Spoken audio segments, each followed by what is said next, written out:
बहू का 9वां महीना। सुमित्रा जी की बहू रितु प्रेग्नेंट थी और अब उसकी प्रेगनेंसी का 9वां महीना चल रहा था।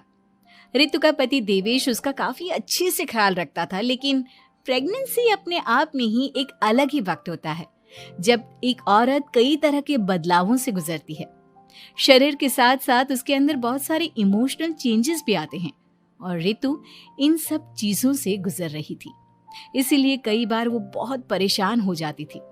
उसे बार बार बहुत मुश्किलों का सामना करना पड़ रहा था। एक दिन अचानक शाम के वक्त रितु जोर जोर से रोने लगी। अरे रितु बेटा, क्या हुआ? तुम रो क्यों रही हो? कुछ नहीं मम्मी जी, बस बहुत परेशान हो रही हूँ मैं। हाँ बेटा, वो तो मुझे भी दिख रहा है, तभी तो रो रही हो तुम। लेकिन परेशानी के पीछे की वजह तो बताओ, आखिर बात क्या है? किसी ने कुछ कहा क्या तुमसे? नहीं मम्मी जी, किसी ने कुछ भी नहीं कहा, बस ऐसे ही मेरा मन कर रहा है रोने का। अरे बेटा, ये क्या बात हुई? रोने का मन कर रहा है? अरे तुम माँ बनने वाली हो, अगर इस तरह रहोगी ना तो बच्चा भी रोने वाले नेचर का पैदा होगा। तो फिर मैं क्या करूं मम्मी जी? मुझे बता अपने दिल की बात, मेरे साथ शेयर कर कि क्या परेशानी है। वो क्या है ना मम्मी जी, मैं अपने पेट की तरफ देखती हूँ ना तो अजीब सी घबराहट होती है। अरे लेकिन क्यों बेटा? तुम्हारे पेट में तो तुम्हारा आने वाला बच्चा है, इसे देखकर तुम्हें खुश होना चाहिए। मम्मी जी वो क्या है ना, मेरा पेट इतना बड़ा हो गया है, शरीर की हालत ऐसी हो गई है तो सोच सोच कर डर लगता है कि मैं कभी फिर से पहले जैसे स्लिम और ब्यूटीफुल हो पाऊंगी क्या। अरे बेटा, ये तो कुछ दिनों की बात है, सब कुछ बिल्कुल पहले जैसा हो जाएगा।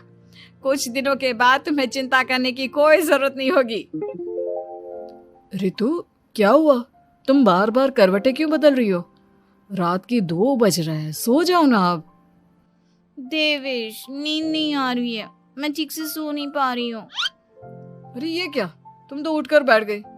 इस तरह बैठे बैठे पूरी रात बिताओगी क्या?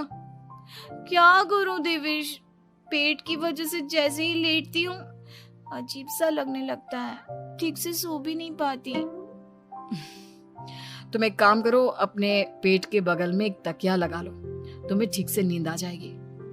वो भी करके देख लिया, अब तो लगता है जब तक बच्चा इस दुनिया में नहीं आएगा मैं ठीक से सो भी नहीं पाऊंगी। रितु, बच्चा आने के बाद कौन सा चैन की नींद सो पाओगी? कम से कम अब तो आराम कर लो। तुम सो जाओ देवेश, मैं बैठे बैठे ही अपनी नींद निकाल लूंगी। और फिर कुछ दिन के बाद सुमित्रा जी के घर पर कुछ परिचित लोग मिलने के लिए आते हैं। मम्मी जी, आप उन लोगों के साथ बैठकर बातें करिए, मैं सबके लिए चाय बना देती हूँ। अरे नहीं नहीं बेटा, मैं कर लूंगी, अभी तुम्हारी तबीयत ठीक नहीं है ना, तुम आराम करो। अरे मम्मी, घर के छोटे मोटे काम तो मैं करती हूँ ना, चाय बनाने में कैसी प्रॉब्लम? अच्छा ठीक है, अगर कोई परेशानी नहीं है तो बना दो चाय। अरे ये क्या बात है सुमित्रा जी, आप तो दादी बनने वाली हैं।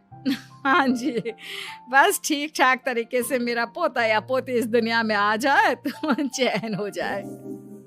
सही कहती हैं बहन जी, एक औरत के लिए ये वक्त बहुत मुश्किल होता है। वैसे बहू की तबीयत तो ठीक है ना? हाँ हाँ, तबीयत तो ठीक है, बस ऐसे ही थोड़ी बहुत परेशानी है जो इस वक्त होती है, उसी से गुजर रही है। पहली बार माँ बन रही है ना, कभी कभी परेशान हो जाती है। सुमित्रा जी रिश्तेदारों से बात करती है और उन्हें काफी देर हो जाती है। रिश्तेदारों के जाने के बाद, अरे रितु बेटा, तुम अभी तक किचन में काम कर रही हो? मैंने तुम्हें मना किया था ना, इतनी देर खड़े रहने की क्या जरूरत थी? मम्मी जी, वो मुझे लगा रात के खाने में देर हो जाएगी, इसलिए मैं साफ उधर बिजी थी तो मैं खाना बनाने लग गई थी। अरे बेटा, तुम तो बिल्कुल कुछ भी नहीं समझती, जरा अपने पैरों की हालत तो देखो। हाँ मम्मी जी, मुझे भी ना पैरों में बहुत भारीपन लग रहा है। ये भारीपन नहीं है, ज्यादा देर खड़े रहने की वजह से तुम्हारे पैरों में सूजन आ गई है। आप कमरे में जाकर आराम करो, चलो। और सुनो, अपने पैरों के नीचे ना तकिया लगा लेना, सर के नीचे मत लगाना, ठीक है? अपने कमरे में जाने के बाद यार ये प्रेगनेंसी भी कितनी अजीब चीज है, कभी रोने का मन करता है, कभी हंसने का। घर में सब मुझे बहुत प्यार करते हैं, लेकिन प्रेगनेंसी की जो प्रॉब्लम्स मैं फेस कर रही हूँ वो मैं किसी को नहीं समझा सकती। ये सब कब ठीक होगा? और फिर एक रात अचानक रितु नींद में उठकर बैठ जाती है और अपने पूरे शरीर पर खुजली करने लगती है। देवेश की आंख खुलती है और वो रितु को इस तरह खुजली करते हुए देखता है। अरे क्या हुआ रितु, तुम ठीक तो हो ना? पता नहीं क्यों देवेश, लेकिन अचानक से पूरे शरीर में खुजली हो रही है। दिखाओ जरा मुझे। अरे लेकिन तुम्हारे शरीर पर तो कोई मच्छर के काटने की या किसी तरह के रैशेस भी नहीं है, फिर खुजली क्यों हो रही है? लगता है ये भी प्रेगनेंसी की कोई नई प्रॉब्लम है। अरे अरे परेशान मत हो, मैं मम्मी को बुला कर लाता हूँ। सुमित्रा जी के आने के बाद अरे क्या बात है बेटा, इस तरह क्यों खुजली कर रही हो? अचानक से क्या हो गया तुम्हें? मम्मी जी ऐसा लग रहा है जैसे सर से पैर तक पूरे बदन में मच्छरों ने काट लिया हो। अरे लेकिन इसमें रोने की क्या बात है, चुप हो जाओ, सब ठीक हो जाएगा। हाँ मैं बहुत परेशान हो गई हूँ, बस अब जल्दी से बच्चा इस दुनिया में आ जाना चाहिए ताकि मुझे इन सारी प्रॉब्लम से मुक्ति मिले। ऐसा नहीं कहते रितु, माँ बनना तो दुनिया की सबसे बड़ी खुशखबरी है और ये सारी परेशानियां तो सबके साथ होती है। जानती हूँ, लेकिन फिर भी क्या करूँ, रात को सो नहीं सकती, कभी पेट भर के खाना खा लेती हूँ तो उल्टी करने का मन करता है, ज्यादा देर खड़ी हो जाती हूँ तो पैर में सूजन आ जाती है, ज्यादा देर बाहर घूमने भी नहीं जा सकती वरना टॉयलेट की प्रॉब्लम। ये सब कब ठीक होगा? कुछ दिन और बीत गए और अब तक रितु का 9वां महीना खत्म होने का वक्त आ गया था। अब हर दिन रितु बस यही सोचती थी कि उसका बच्चा इस दुनिया में आने वाला है। हाँ, वो बात अलग थी कि वो कई तरह की इमोशनल चेंजेस से गुजर रही थी और फिर एक दिन अचानक, देवेश मुझे ना चाउमीन खाने का मन कर रहा है। अभी रात के 12 बजे? अरे रितु, इस वक्त चाउमीन कहाँ से लेकर आऊंगा मैं? किसी होटल में फोन करो ना, कोई तो डिलीवर करता होगा ना इतनी रात को। नहीं नहीं रितु, इतनी रात को कोई डिलीवर नहीं करता, तुम कल खा लेना, मैं कल तुम्हारे लिए लेकर आऊंगा बस। नहीं, मुझे अभी खाने का मन कर रहा है, मुझे अभी खाना है। अच्छा अच्छा ठीक है, एक काम करो, मैं किचन में जाकर तुम्हारे लिए मैगी बना कर लाता हूँ, क्या पता उसे खाकर तुम्हारा मन ठीक हो जाए। हाँ ठीक है। देवेश रितु को मैगी बनाकर खिला देता है, लेकिन अगले दिन अचानक से रितु की तबीयत खराब हो जाती है। क्या हुआ है बहू को? बेटा तूने कुछ उल्टा सीधा तो नहीं खा लिया ना? मम्मी वो कल आधी रात को चाउमीन खाने की बात कर रही थी तो मैंने इसे मैगी बनाकर खिला दी। अरे लेकिन एक बार मुझसे तो पूछ लेता, इसी वजह से उसे अजीब सा लग रहा है। कोई बात नहीं, वैसे भी बच्चा आने का वक्त पास आ गया है ना, इसलिए ये सब चीजें हो रही है। मेरे पेट में बहुत दर्द हो रहा है, जब से मैगी खाई है तब से पता नहीं क्या हो गया। अरे कुछ नहीं हुआ बेटा, बस कुछ दिन की बात और है, परेशान मत हो। चल हम तुम्हें ना डॉक्टर के पास ले चलते हैं। हॉस्पिटल जाने के बाद, डॉक्टर साहब मेरी बहू की तबीयत ठीक तो है ना? हाँ, वैसे तो सब कुछ ठीक लगता है, डाइजेशन का प्रॉब्लम हो गया है, ऐसे वक्त में हो जाता है। प्रेगनेंसी की वजह से पेट के ऊपर बहुत प्रेशर आ जाता है, इसलिए डाइजेशन थोड़ा वीक हो जाता है। और उन्होंने रात के वक्त मैगी खा ली, इसलिए उनको ये प्रॉब्लम हो गया। डरने वाली कोई बात नहीं है।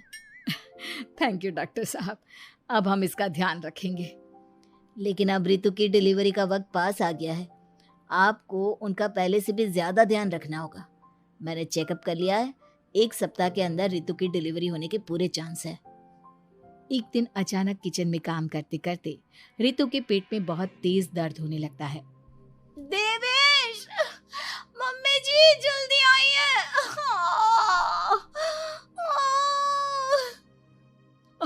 अरे क्या हुआ बहू, क्या हुआ तुम्हें? बहुत दर्द हो रहा है मम्मी, मेरे पेट में बहुत तेज दर्द हो रहा है, मुझसे खड़ा भी नहीं रहा जा रहा। इधर आ जाओ रितु, मैं तुम्हें बेड पर लिटा देता हूँ, सब ठीक हो जाएगा। बेटा, मुझे लगता है इसकी डिलीवरी का वक्त पास आ गया है। अब हमें रितु को हॉस्पिटल ले जाना होगा। वैसे भी डॉक्टर ने कहा था कि 1 सप्ताह के अंदर डिलीवरी कभी भी हो सकती है।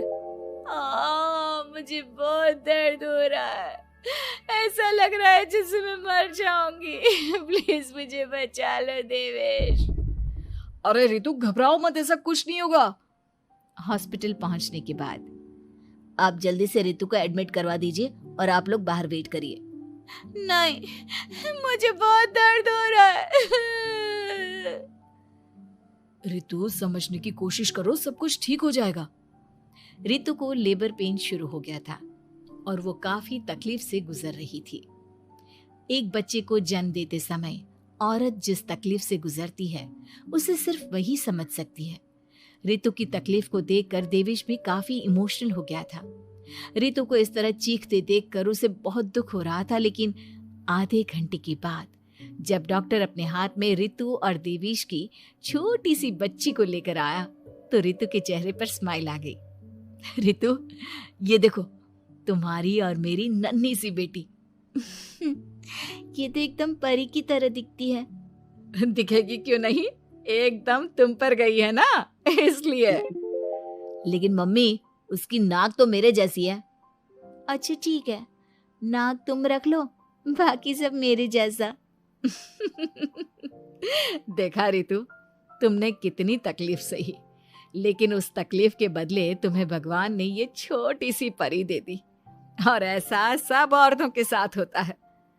तुमने बहुत हिम्मत रखी है बेटा, और इसका नतीजा आज हमारे सामने है।